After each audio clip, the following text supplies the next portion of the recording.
अगर जाट का बीज है कोई, सर छोटू राम का मानने वाला है कोई, वो तो इस दंगा में जावे नहीं गा।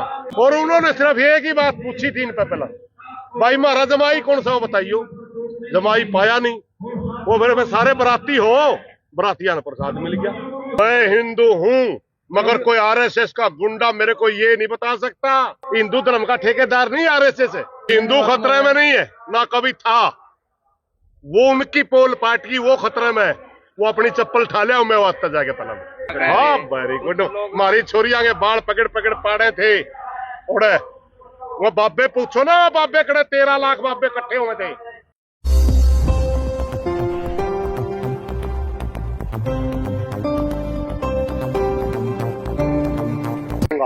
किस तरह लगा प्रधान जी आपने? मैं आपको बता रहा हूँ, 2-3 महीने पहले राजस्थान से 2 नौजवान लड़कों को उठाया गया और उनको जिंदा जला दिया गया भिवानी जिले में लेकर। उसका एक मेन मुलजिम है जिसका मोनू मानेसर के नाम से जानते हैं, गोरक्षा के नाम से हत्या की गई थी। 302 का मुलजिम है। जब ये यात्रा निकली थी सबसे पहले, तो आज से 2-3 साल पहले से यात्रा ही नहीं होती थी। तीसरी यात्रा, पता नहीं चौथी यात्रा, बीजेपी सरकार से पहले नहीं होती थी। जब वो उस समय वो लड़के जलाए गए तो उसका विवरण देते हुए मोमन खान एक कांग्रेस का एमएलए है, उसने विधानसभा में इस सारी बात को रखा था। वैसे तो मोमन खान भी अपना पेशेंस खो गया था कि उसने कह दिया मोनू या मानेसर अगर मेवात में आ गया तो घंटे की तरह छील देंगे। उसको आधार बढ़ा करके बीजेपी ने पूरा मकान छीन दिया। 8, 9, 10 तारीख को विपक्ष ने जो अविश्वास प्रस्ताव लेके आई उसके ऊपर चर्चा होनी, और उस चर्चा में ज्यादातर चर्चा मणिपुर की घटना पे होनी थी।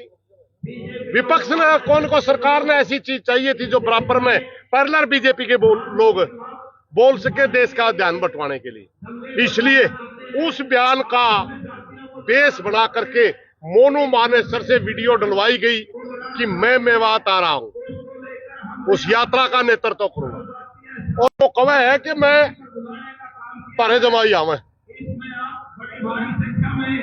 पहले ऐसा माहौल खड़ा कर दिया गया कि जैसे लड़ने के लिए आ रहे हैं। उसमें खुद वहां का सांसद है, मंत्री है सरकार का, उसने भी तायद किया है। यात्रा के अंदर तलवार, डंडे, बंदूकों का क्या काम था भाई? यानी सरकार द्वारा प्रायोजित काम था सर, वरना यात्रा के अंदर हथियार लेके जाते तो और उसको रोकती। आप क्या करने जा रहे हो? जब वहां उन लोगों को पता चला कि हथियार लेके आ रहे, वो भी इकट्ठे हो गए। और उन्होंने सिर्फ एक ही बात पूछी थी इन पे पहला, भाई मारा जमाई कौन सा हो बताइयो। जमाई पाया नहीं, वो मेरे में सारे बराती हो, बरातिया ने प्रसाद मिल गया।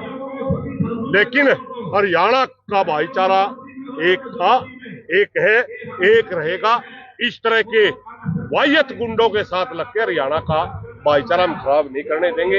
ये संदेश देने के लिए आज एक यहाँ शांति मार्च का आयोजन किया गया। प्रधान जी आप हिंदुत्व हुए, हिंदू संगठनों के खिलाफ बोल रहे थे। मैं हिंदू हूँ, हिंदू परिषद, मैं हिंदू हूँ मगर कोई आरएसएस का गुंडा मेरे को ये नहीं बता सकता कि मैं क्या खाऊंगा, क्या पीऊंगा, किस मंदिर में जाऊंगा। ये मेरे को मेरे संविधान ने आजादी दी है।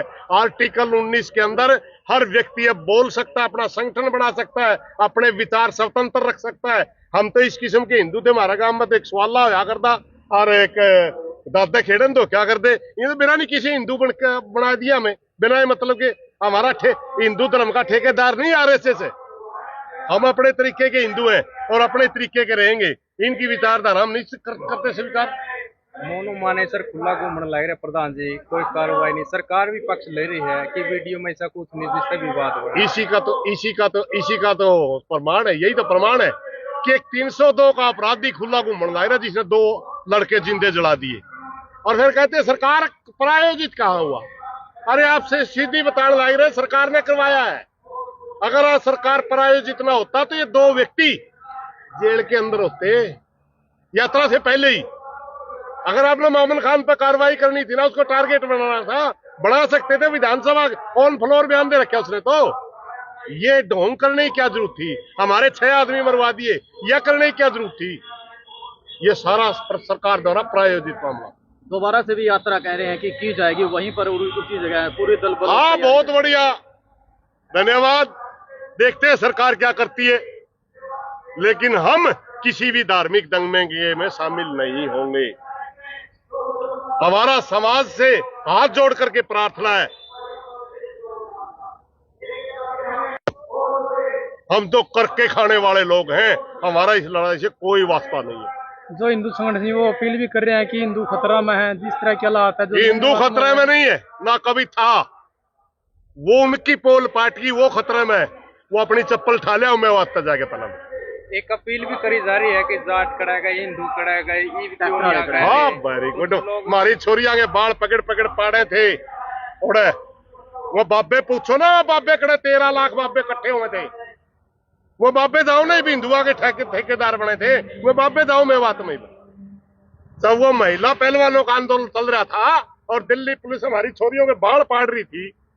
और हम अब वो कहते थे हिंदुओं को इजाजत दो, हम पहलवानों का धरना एक दिन में उठा देंगे। जाओ, जो धर्म के नाम पे मांग कर खाने वो जाओ, हमारा क्या लेना देना, हम नहीं जाने वाले। और ना जाट जाए, अगर जाट का बीज है कोई, सर छोटू राम का मानने वाला है कोई, वो तो इस दंगा में जावे नहीं का। कोई गुलाम है किसी का, वो जा सकता है। प्रधान जी, पीड़ा पंजाब बुलडोजर चल रही है, खुद से झुग्गियां गिराई गई, मुसलमानों की दुकानें गिराई गई है। कितने नाटक कर लो, कितने पर्पज रच लो, हम धार्मिक दंगे का हिस्सा नहीं बने। रही बात है बुलडोजर चलान की, देश में कानून का राज है,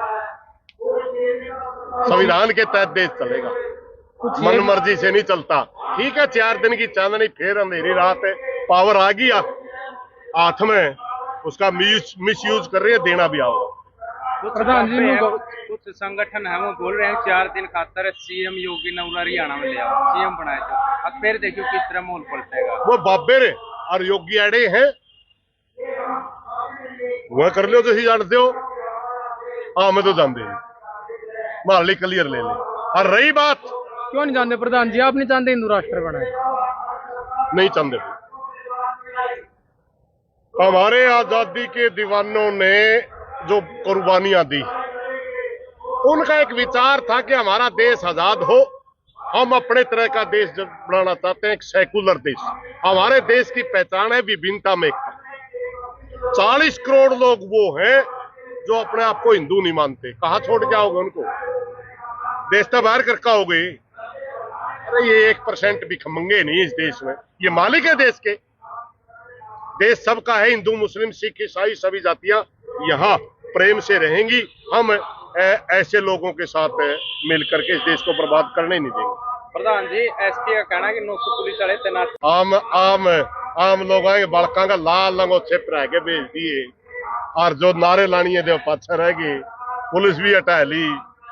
इनका लठ लागेंगे, ये हिंदू हिंदू को कहेंगे। जब लोग खड़े होंगे, हम इनकी चाल नहीं जानते। एक भी मंत्री का बेटा पिटिया हो रहा है, एक भी अफसर का बेटा पिटिया हो, एक भी धर्म का ठेकेदार के बेटे का लग गया हो। इन्हें पहला मेरा था, सारी बातों का क्या होना है, क्योंकि करवाने वाले ही हैं। क्या जी 2024 का प्रोपेगेंडा था सरकार का? 24 का प्रोपेगेंडा तो ये खेले हैं, यही तो मकसद है। सबसे पहले तो अविश्वास प्रस्ताव में जो इनकी बेइज्जती होनी है, उससे बचने के लिए प्रोपेगेंडा। वो बोलेंगे मणिपुर पर, ये बोलेंगे नू पर। आप लोकसभा की कार्रवाई देख लियो, लोकसभा में जो बीजेपी वाला उठेगा वही कहेगा एक कांग्रेस का एमएलए वहां गोरक्षक को कह रहा था कंठे की तरह छील देंगे। मणिपुर में नंगी बेटियां घुमाई जा रही हैं, उससे बचने के लिए हमारे 6 साथियों को बलि दे दी गई। ये लोग लाश पे राजनीति करने वाले लोग। प्रधान जी, सीएम खट्टर कह रहे हैं कि पुलिस कितना ही सुरक्षा करेगी? कौन सा सीएम? बहुत ज्यादा। कौन सा सीएम? पुलिस कहाँ कौन सा सीएम है? उसका तो न्यू नहीं मेरा के कहे। कदे तो कहे हरियाणा के लोग कंध के ऊपर कमजोर हैं, जानते कुछ नहीं। कदे वो कहे हम सुरक्षा नहीं कर सकते, कदे वो कहे हम रोजगार नहीं दे सकते। भाई यू है एक्सीडेंटल सीएम, दुर्भाग्य से बन गया इस हरियाणा प्रदेश का। माड़े कर्म थे, हमने ऐसा सीएम भी देखना पड़ गया। ये आवारा खागड़ घूम, इनका नाम हारदा खट्टर तो ये नहीं खड़ता है गया। इंतकार दे खटरा में पाछे दे बेरा पटिया होले कड़का आया भाई यू भी कट रहे हैं समझ क्या गया। अपील करना चाहोगे? हम प्रार्थना करना चाहेंगे, ये हरियाणा हमारा है, हम इस हरियाणा के अंदर मूल निवासी हैं, इस हरियाणा का अच्छे बुरे के जिम्मेवार हम हैं। पूरे भाईचारे से मेरी हाथ जोड़ करके प्रार्थना है, किसान और मजदूर का इन दंगों से कोई वास्ता नहीं है। मंदिर के नाम पर या धर्म के नाम पर मांग के खाने वाले भिखमंगियों का यू रोड़ा है, वे लड़े, हमारे किसान और मजदूर भाई इसमें हिस्सा ला ले, मेरी हाथ जोड़ के प्रार्थना।